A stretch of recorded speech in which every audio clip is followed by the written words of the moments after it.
Senator Kim alluded to this a moment ago. Could a couple of you tick through with specifics, maybe a phone call, an email you got from a hospital, a State Department of Transportation, what was said and what the specific project or grant was that would be affected, please? If I could hear a couple of examples. I can just tell you that it's still 8 o'clock on the West Coast, and their calls are flooding in.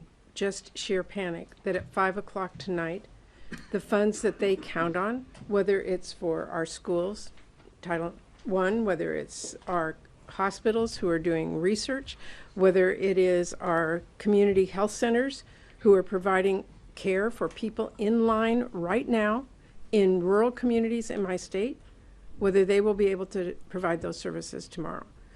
I've used my appropriations committee all night long, has been trying to get in touch with the agencies to fully understand the impacts of this, and they're broad and, quite frankly, very poorly written.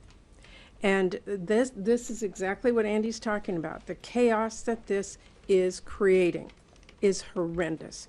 No one voted to wake up this morning and wonder whether their child would get the care they need, wondered whether or not their parents would be kicked out of a nursing home, wondered whether or not the research that is so critical to keeping their child alive at NIH would continue, whether the road, in fact, one of the calls I got was about the bridge between Oregon and Washington that we have been working on for 25 years. Does that mean all that work stops tomorrow?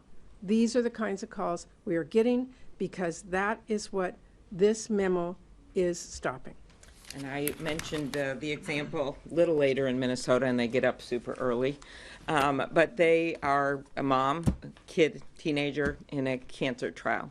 And these trials sometimes are funded by other agencies, but a lot of the funding is NIH funding. Asking what's going to happen. Is this just going to stop right in the middle? That's a very real question right now. The LIHEAP programs. And by the way, we could go through example after example, and the reason so many of us led with this unconstitutional power grab and the chaos and corruption this involved is because there are ways to do this. We made very clear we were happy to join with them to find common ground on efficiency and things we could do better and ways we can save money for taxpayers. That's not what this is. They've just decided to come in because this is what he does. Chaos. See that where the chips fall where they may, innocent people hurt, courts have to intervene. This is no way to govern, and it's certainly no way to govern for people who are reliant on this help.